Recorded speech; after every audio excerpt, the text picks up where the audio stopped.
Good morning, good afternoon, and good evening mga ka-internationals natin dyan. Kamusta po kayo? Ito, isa na namang episode ng Usapang Biyahero, Tambucho Podcast. It is a very special day indeed. It's a very special episode. Hindi lang natin sineselebrate yung birthday ng ating bagong miyembro, si John, kundi napaka-espesyal ng ating guest for today. Nandito po kami sa Motor City na kung saan bumibili kami ng aming gulong. Dito kami nagpa-purchase ng gulong. Madalas mag-purchase. For example, when it comes to track, and when it comes to road, and with our personal bikes, Mivo Moto. Mivo Moto, yan. Ang aming contact dyan, si Mr. Ismael. Shout out to you, Ismael. And shout out to you, John. Happy birthday. Today, we are here with our special guest. He's a very good friend of mine.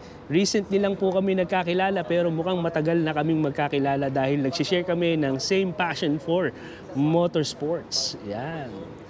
None other than Dave, Mr. Mischief, Rotap. Yes! Brother.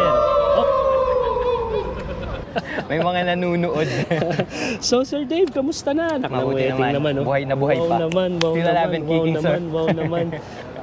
Ulala, andito tayo sa Belduarte, Yes, Sir Dave. this is my Tarima, Dubai Tarima, Autodrome. Dubai Autodrome.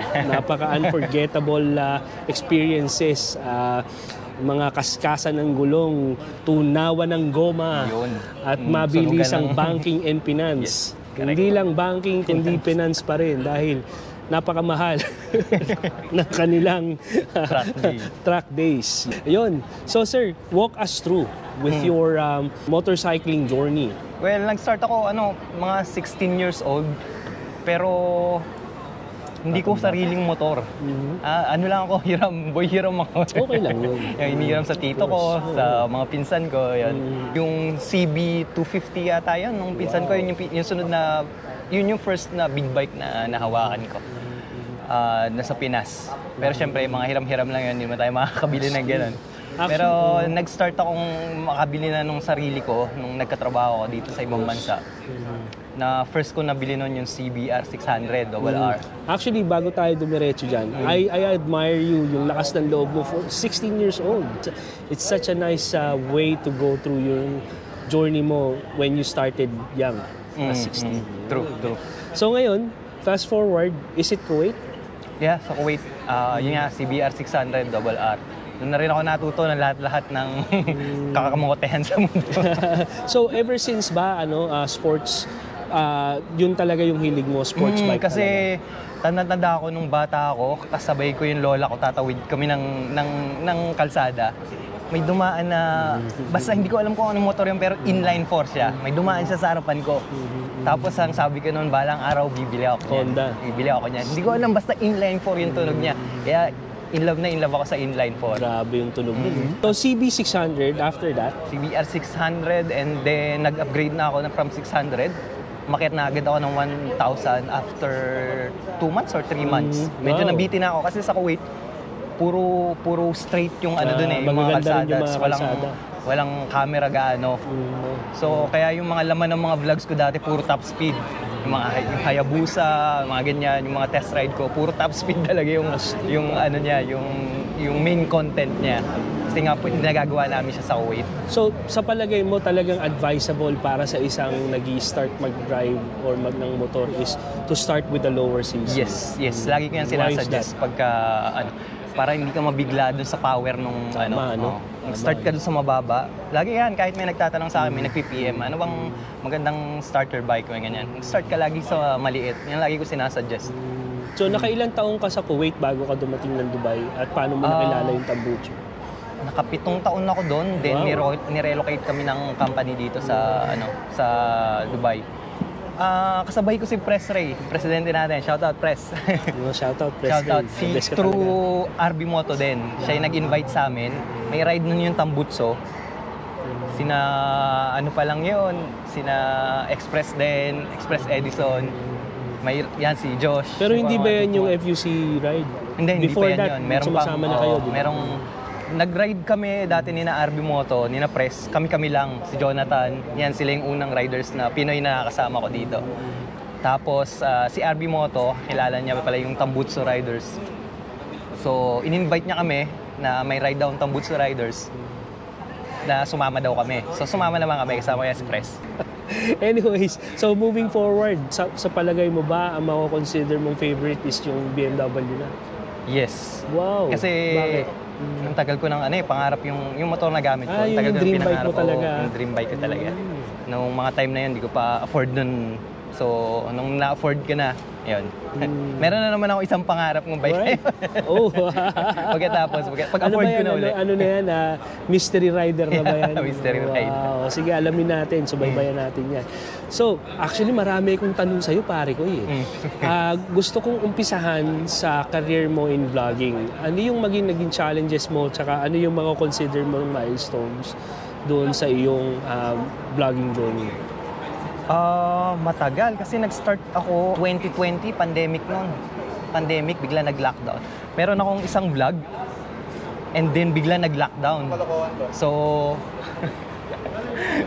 na-edit ko yun habang naka-lockdown, na-edit ko, na-post ko yun. Tapos ilang buwan na walang kasunod. Okay. So, patay. First video mo, walang kasunod. So, patay yung channel, yung page. Sobrang kailangan mo talaga ng patience. Consistency and patience. Pag nawalan ka ng gana doon sa nakikita mo na walang nanonood, wala talaga. Susuko ka talaga. Sa akin naman kasi, ang ginagawa ko, ni-enjoy ko lang yung ride. Tapos video lang ako, ganyan-ganyan. Edit. Totoo ba na pagka nagbablog ka is wag mo munang isipin yung results, kundi satisfy mo yung sarili mo lang muna, diba? Kasi parang nagiging peke yung yung vlog pagka yung parang planado mo na yung gagawin. Sa bagay. Akin kasi kung ano yung mangyari nung time na yon, yun yung iba-vlog ko. Hindi yung parang walang plano. Oo, walang plano. Yung natural, no? Yun yung style ko lang yun. Pero syempre, kanya-kanya tayong style. So ngayon, ilan ang followers mo, pare? Congratulations. Thank you. Sa Facebook, 110K na awa ng Diyos. 110K. Shoutout sa mga followers ni Mr. Then sa YouTube, 6,300, something like that. Medyo malapit nang kumita o kumikita na? Kumikita pero not enough. I mean, kulang pa sa panggas ng ride. Pera pa rin yun. Iipon lang naman yan sa isang tabi. Hindi ko naman ginagalaw yan. As in, kung anong natatanggap kung ano, nandun lang yan sa tabi. You never know, diba? Iipon ako. You never know. Basta tuloy-tuloy lang, consistency, tama? Kung iniisip yung kita eh. So, upload lang ng upload kung ano man. Anong naging ni Manny? Malaki ba yung spike? Sa YouTube, sobrang laki. So far, nakaka 1,500 subscribers na ako simula nung pinost ko yung vlog na yon. From that post alone? Sobrang laki, oo. Astig. Yun, actually ito medyo sensitive na tanong to, pare. Alam ko marami sa ating mga ka-members ay interesadong kung ano yung isasagot mo rito sa tanong na to. No? Kinakabahan ako. We are very lucky to have supportive wives and supportive partners. Ano ang reaction sa iyo or ano yung masasabi ng wife mo with regards with your chosen hobby, with regards with your chosen career, 'di ba? Ano yung nasasabi niya? Very swerte ako pagdating dyan dahil very supportive yung partner ko. Sobrang thankful ako sa partner ko na kung saan ako masaya, sinusuportahan niya ako. Nag-worry siya nung nagsabi ako sa kanya na gusto kong bumili ng motor. But then, nung nakita niya na gustong-gusto ko talaga, kilala na kasi ako nun eh. So, yung CBR 600 mo first. Alam niya yung pag-eager akong makuha yung gusto ko. Alam niya yun. Kaya, ayun, sinusuporta. And that's how many years ago? 10 years ago. 10 years ago, wow. 10 years ago. Astig. Tagal mo na rin pala nagmumotor, no? Sa dekada na rin, no? Astig, pare ko. In behalf of Tambucho, pare, malaking pasasalamat and we are very grateful for you and your presence in your na naging member ka namin and maraming salamat. Salamat din na marami sa pagtanggap niyo sa akin. Dahil ang dami naming mga bagong hatak, palaking. Pala talaga, no? Talagang ang lakas ng influence mo when it comes to the demographic And marami kasing nai-inspire kasi syempre since mga OFWs tayo, di ba? Since mga OFWs tayo, kailangan natin ng another outlet for, you know, when we're missing our families, when we're, you know, kasi very aspiring naman kasi talaga yung story nung pinopromote natin yung safety ng pagra-ride. So talagang proud ako na nakakapag-share ako na natuturo ko yung tamang riding, gano'n. Yun lang po. Ano yun? May question tayo from the audience. Si Jam. Happy birthday, Jam. Happy birthday, boy. Question ko is, marirecommend po ba yung para sa mga new rider ang paggamit ng truck? Yes, of course. Kaya nga, yung mga members ng Tambucho, lagi kong ini-encourage na mag-truck. Kasi sobrang dami yung matututunan. Paano kung iba yung motor mo? Like, I mean to say, di ba kapag ka nagta-truck is Ducati, then BMW. Okay lang. Open sila. Okay lang kahit anong motor. Kasi wala magbabayad sa kanila. Ano yung minimum requirement? 600 pataas? 600 pataas. Tsaka basta mayroong license dito sa UAE. Yun. Magastos po ba ang paggamit ng truck? Yes, medyo may kamahalan siya lalo na dito sa Dubai. Alam mo naman dito, lahat mahal dito eh. Pero kung sa Pinas naman, reasonable yung pricing sa Pinas. Oo. Yung sa naririnig ko na bayad nila sa truck. Sobra. Kung ikukumpara mo dito, sa bayad mo ng truck day dito, sobrang laki ng times 6 yata, times 10. Something like that. Astig. Another phone question from Isa. Hey, Isa. Okay, ano po ba yung mga kailangan namin i-prepare para sa mga baguhan? First off, ihanda mo yung sarili mo, syempre, na try mong i-absorb lahat ng mga knowledge na i-fit sa'yo, lalo na ng instructor mo.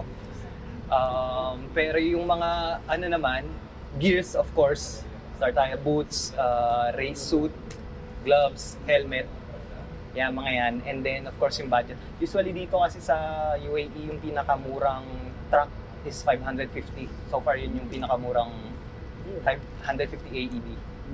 So, prepare mo yun. Basta Tambucho, ako nang bahala sa'yo, i-guide kita. Lagi ako pag may mga nahikayat ako, may nabudol ako mag-truck. Nasa beginner ako, nasa novice ako kasi ginaguide ko sila kung saan ba yung tamang pasok, yung breaking point, mga ganito. Question pa daw dito. Another question? Okay, cool. So, ano po yung pakiramdam sa first day of track? Tsaka, paano mo malaman kung ready ka na mag-track? Pagka kompleto na yung pambayad mo. GPD mo na lang. Hindi, mararamdaman mo talaga yan. Pagka gustong-gusto mo na eh. Hindi ka na mapakali na mag-start eh. Ikaw na mismo yung makakaramdam yan eh. Kahit medyo kinakabahan ka, pero may nagpupush sa'yo na mag-track na talaga. Mangyayari yan. Yun. From my level ba or may category ba na malalaman ng tao na okay, pwede na itong mag-track or ready na itong mag-track? Lahat naman nag-i-start sa baba. So, kahit gaano ka ka-noob. Pero kahit naman baguhan ka lang sa pagmumotor, kung gusto mong mag-truck, makakapag-truck eh. Hindi mo naman kailangang, siyempre mag-start ka muna, mag-aaral ka muna. So, kahit nakukuha mo lang yung license, mag-start kang mag-truck, pwede. Ano? Ako mag-guide sa'yo, huwag mag-alala. Hindi kasi yung mentality hindi ka pag-truck kasi karirahan. No, hindi ganon. Makakita ka sa loob na parang nagsa-sightseeing lang. Mga tipong ganon. Nakikinig sa tab. si Elvin nga. Si Elvin nga, di ba? Shoutout to Elvin. Shoutout Kay Elvin. Tapos na yung first session, umikot pa rin. Hindi siya na lang hinihintay, pinapalabas na siya nung marshal. Ayun, lumabas na rin diretso.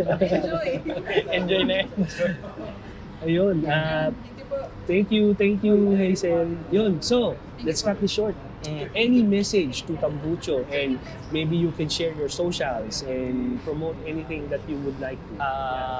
Tambucho, lagi ako nandito para sumuporta kung ano man yung kailangan. Hindi, lagi naman alam naman nila press yan. Pag kung kailangan ng tulong, nandyan ako, of course. And then yung social media, Instagram, Facebook, YouTube, TikTok, yan, Mr. Mischief. Actually, may nag-phone in question. May nag-text eh. Yun.